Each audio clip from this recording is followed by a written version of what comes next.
Assalamualaikum warahmatullahi wabarakatuh. Halo Sobat Bio, di mana saja kalian berada. Mudah-mudahan kalian sehat walafiat, tidak kurang suatu apapun. Kali ini Ibu akan melanjutkan sistem peredaran darah yang ke komponen yang ketiga, ya. Kalian tetap simak baik-baik penjelasan dari Ibu. Jangan lupa subscribe, like, and share. Komponen yang sudah Ibu jelaskan adalah darah dan pembuluh darah. Kalian bisa lihat di video Ibu yang sebelumnya. Kali ini kita akan bahas tentang jantung. Jantung kita ini adalah sebesar kepalan tangan kita sendiri. Jadi kalau kalian tangannya mengepal, itu artinya sebesar itulah besar jantung kalian. Jantung itu dibagi menjadi 4 ruang. Bagian atas ini disebut dengan atrium atau serambi, kanan dan kiri. Kemudian bagian bawah adalah ventricle atau bilik kiri dan kanan. Kemudian ada aorta. Aorta ini adalah pembuluh darah nadi yang keluar atau membawa darah keluar dari jantung. Sedangkan pembuluh vena cava superior dan vena cava inferior ini adalah vena cava yang membawa darah masuk kembali ke jantung. Jadi kalau aorta itu membawa darah keluar, kalau vena cava itu membawa darah masuk ke dalam jantung.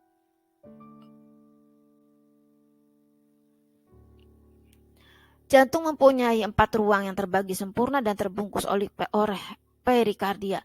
Artinya perikardia ini adalah pembungkus jantung. Jantung terdiri dari 4 ruang, yakni 2 serambi dan 2 bilik, seperti tadi yang sudah Ibu jelaskan di awal. Serambi juga dapat berfungsi sebagai pompa yang lemah. Bilik memberi tenaga yang mendorong darah ke paru-paru dan sistem sirkulasi tubuh. Jantung dipengaruhi oleh saraf simpatetik dan parasimpatetik. Di antara serambi dan bilik jantung terdapat katup atrioventrikuler. Cara kerja jantung yaitu dengan otot-ototnya bekerja dengan sendirinya atau berkontraksi tanpa menurut kehendak kita. Artinya kalau kita tidak bisa menurunkan denyut jantung kita atau menaikkan denyut jantung kita, ya.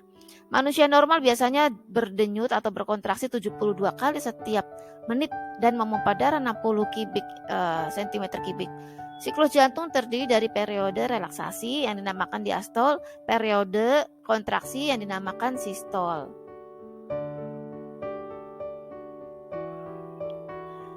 Darah yang dipompa keluar dari jantung memiliki kekuatan dan kecepatan mengalir tertentu, dilanjutkan oleh pembuluh nadi. Tekanan darah diukur oleh tensimeter atau sphygmomanometer.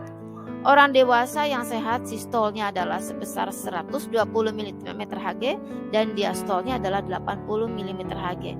Ini biasanya pada alatnya dimasukkan ke dalam lengan kita, ya, terus kemudian dipompa, kemudian dengan tensimeter ini adalah tadi dengan dimasukkan alatnya ke dalam lengan kita, kemudian dipompa, kemudian akan terlihat berapa sistol dan diastolnya, periode relaksasi dan periode kontraksinya. Peredaran darah manusia ada 2, ada yang besar, yang arahnya ke bawah, yang ada jaring-jaringnya. Yang peredaran darah manusia yang kecil itu yang arahnya ke atas, yang ke jantung. Kenapa disebut kecil? Karena arahnya ke jantung sehingga dekat dari jantung kembali ke dari jantung ke paru-paru kembali ke jantung. Sedangkan peredaran darah besar dari jantung ke seluruh tubuh kembali ke jantung. Kita mulai dari peredaran darah besar, itu dari mulai jantung, bilik kiri. Darah dipompa keluar nih dengan pembuluh darahnya yang warnanya merah, namanya arteri, ke seluruh tubuh sampai ke pembuluh arteri yang paling kecil namanya kapiler. Di sini yang seperti jaring-jaring ini terjadi pertukaran gas, ya. Pertukaran gas di mana oksigennya dikeluarkan masuk ke dalam sel, kemudian CO2-nya, karbon dioksidanya yang racun kalau berada di dalam jaringan tubuh, ini akan diikat dan akan dibawa oleh pembuluh venula dan diteruskan ke vena masuk ke dalam jantung. Masuknya adalah melalui atrium atau serambi kanan yang warnanya biru. Dari serambi kanan, darah turun ke bilik kanan. Kenapa biru? Karena darah ini banyak mengandung CO2. Setelah itu bilik kanan akan memompa kembali darah yang banyak mengandung CO2 ini ke arah paru-paru. Disebut dengan arteri pulmonalis. Di paru-paru terjadi pertukaran gas kembali. Kemudian pertukaran gas ini CO2-nya, bedanya adalah CO2-nya dilepaskan, oksigennya yang diikat. Kemudian kembali masuk ke jantung melalui serambi kiri. Terus turun ke bilik kiri, dipompa lagi ke seluruh tubuh, demikian seterusnya. Kelainan dan gangguan pada sistem peredaran darah yang pertama adalah anemia. Anemia ini adalah kekurangan darah di mana persentase ada sel darah merahnya, eritrositnya itu kecil ya. Pada laki-laki dan wanita itu 12% ya. Ini di bawah 12% sehingga harus kalau parah ini bisa dengan transfusi darah. Yang kedua varises. Varises ini adalah pelebaran pembuluh darah di betis ya. Sedangkan hemoroid atau ambeien ini pelebaran pembuluh darah di sekitar anus. Yang keempat, arteriosklerosis ini pengerasan pembuluh nadi karena adanya timbunan atau endapan kapur. Sedangkan aterosklerosis adalah pengerasan pembuluh nadi karena adanya endapan lemak.